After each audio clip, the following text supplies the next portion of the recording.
YouTube, what's going on today, man? Listen, in today's YouTube upload, we're going to be talking about Logan Paul, and it's looking like he might have got himself into some trouble. Again, using lawsuits with CoffeeZilla, trying to shut him up, when CoffeeZilla's been trying to expose this CryptoZoo fiasco that he rolled out a while back. This thing is kind of a disaster, and what I want from you is I want your thoughts down below. I don't know either one of these guys personally. Do you like them? Do you dislike them? And if you like the video, don't forget to like the video, man, and enjoy the video. I'll see you guys tomorrow. Take care of yourself. Take care of each other. Peace and love, baby. I got a stinky one for you. Logan Paul's lawsuit just backfired massively because he just opened Pandora's Logan Paul to this one, as there's no coming back from the way people looked at him before in a little situation. Just when you thought Logan Paul's image couldn't get worse, the bar has been lowered yet again. Previously, we dove into Logan Paul's dumpster fire project, CryptoZoo, a story that has become his biggest PR disaster since his infamous forest incident. As many of you guys know, in 2021, Logan launched CryptoZoo, inspired by Pokemon and NFTs. It's a really fun game that makes you money. I really, really do believe it is going to be the catalyst for a lot of young people getting into crypto. I think this will be their first fun NFT crypto experience. My game. Okay. So you may ask, what could go wrong? Well, apparently a whole lot. Many believe this was going to be a huge success due to his massive reach, but unfortunately the project turned out to be super hot garbage, delivering nothing but AI-altered stock image photos. I'm not joking, just look at this. What is this? And then on top of that, just leaving the CryptoZoo token hot garbage, delivering nothing but AI-altered stock image photos. I'm not joking, just look at this. What is this?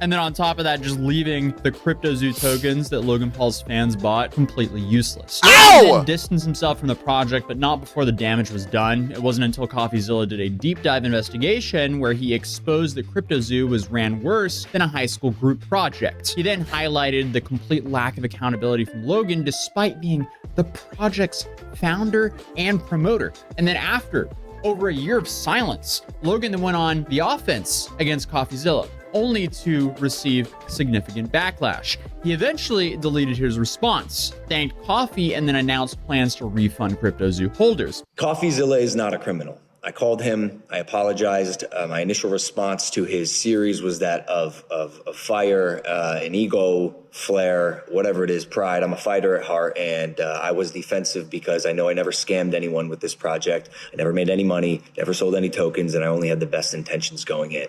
But the fact is that suing CoffeeZilla is not going to help CryptoZoo holders, so I do need to focus my attention where it should be. Lastly, thank you, CoffeeZilla.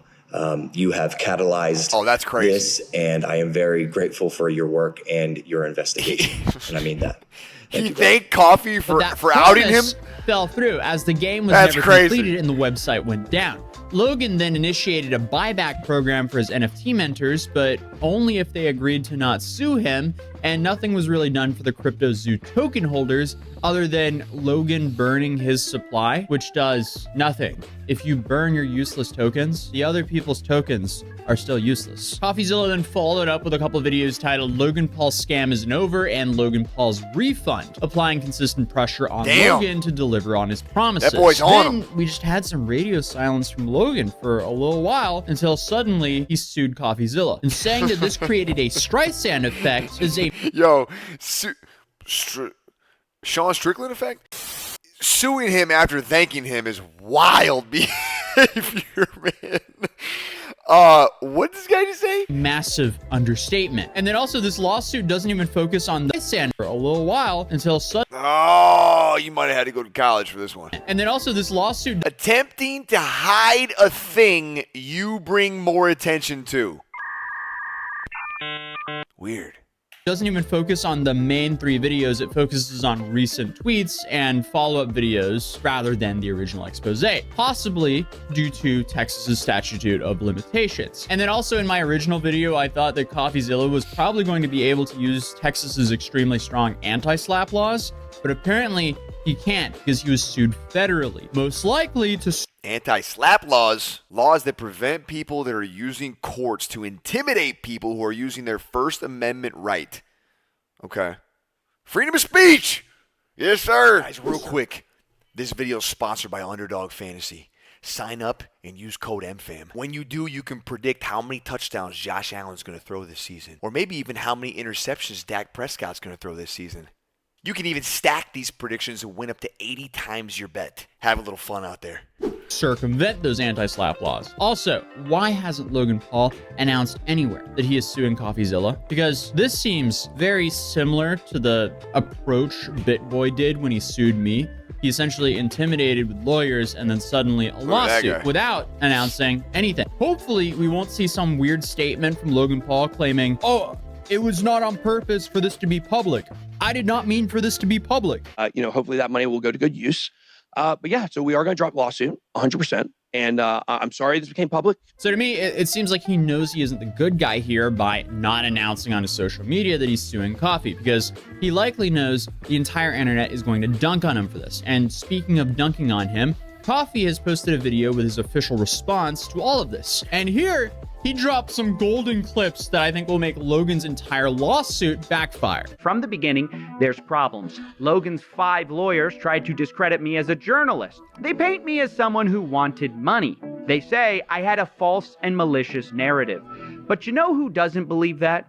You know who secretly praises me behind the scenes? This journalist, YouTuber, crypto uncoverer guy named CoffeeZilla, who's incredible, by the way. A very thorough, good-hearted, smart guy. Oh no. Did No. a deep dive into this project that I attempted to make called CryptoZoo. That's right, It's Logan Paul. He's the biggest enemy of Logan Paul's defamation case. Who knew? It makes it a whole lot harder to prove defamation when you've said that about the guy who you're suing. And it's not even like this is like out of context. No, this is literally on the topic he's suing the guy for. Incredible stuff coming from Logan Paul. Yeah, this here. is But wild. Then, Coffee, he behavior. drops this massive eye-opener. Did you know 6 days before the lawsuit, I had featured Logan Paul in a teaser for a video? Did you know 21 hours before the lawsuit, I had texted Logan for comment? Did you know I told him he had 24 hours to respond, and Logan sued me 3 hours before the deadline? Yep, that's right. Logan's lawyers then threatened me in that lawsuit email that if I report on this new story, Logan might hold me accountable. Wow. And Logan's definition of accountability seems to mean he'll sue me, which is why I believe this lawsuit was not designed to win, but to shut me up, to threaten me, using Logan's wealth and a federal court system without anti-slap to send a message. Do not tell that story. Okay, so what is Liquid Marketplace? Wow. And what happened? Apparently, Liquid Marketplace is an asset tokenization platform that Logan Paul co-founded and publicly promoted to his fans. Again, what could go wrong? Hey there, impulsive viewer. This is not your typical ad. It's not quite an ad, but it's a reminder that I am listing my one-of-one PSA 10 Pikachu Illustrator on Liquid Marketplace. So Liquid Marketplace is the platform that I co-founded that fractionalizes ownership of top-tier assets. Again, apparently a lot. One would think you would learn from the first one. Yes, these were all founded around the similar time, one would hope at least. But apparently the Ontario Securities Commission, the OSC, they've accused Liquid Marketplace, co-founded by Logan Paul, of fraud and misappropriation of $3 million from investors. Executives Ryan Bahadori, Amen Nickdell, and Dennis Domase allegedly used funds for personal enrichment, including shell company payments and personal loans. Things like According this. to the OSC, Bahadori used company... Chad, this popped off during COVID, man. You remember 2020, 2019, 2021, like that little span? Everybody was doing stuff like this. Not everybody, but there was a lot of shady shysters. Credit cards and funds to finance nearly $500,000 in personal expenses, including high-end fashion, expensive jewelry, and watches, personal health, and luxury spa services. The OSC also claims that Liquid Marketplace sold unregistered securities and made false ownership claims about collectibles. A hearing is set for July 31st with possible fines of 1 million Canadian dollars per violation. One thing I'm learning from all this is Logan Paul has a terrible track record in picking co-founders. Yeah. How Clearly. are so many of your co-founders alleged fraudsters? On the bright side, he's not named here as one of the people misappropriating funds, but again, he did promote this platform to his fans. and I'm sure CoffeeZilla's deep dive on this will definitely be worth it. But I'm still struggling with the logic of why Logan Paul chose to sue and create this massive Streisand effect rather than attempting to clean up his own mess. Because it seems like he made it way worse. A journalist man. makes you seem so much more guilty. While Logan Paul might claim that he's changed, his recent actions suggest otherwise. Instead of helping those affected, he sued the guy fighting for them. It's safe to say this court case could end up revealing a lot more about Logan's true character than he would like. He made that Either way, so I much wish worse for Coffee himself. all the luck going through this. I'm sure he'll be fine. And I'll be linking Coffee's video in the description down below as he goes into way more detail and shares how you can support him going through this lawsuit, as this is definitely another David versus Goliath situation. Damn. But other than that, I hope you guys enjoyed the video, and I'll see you guys in the next one. Wow. Peace.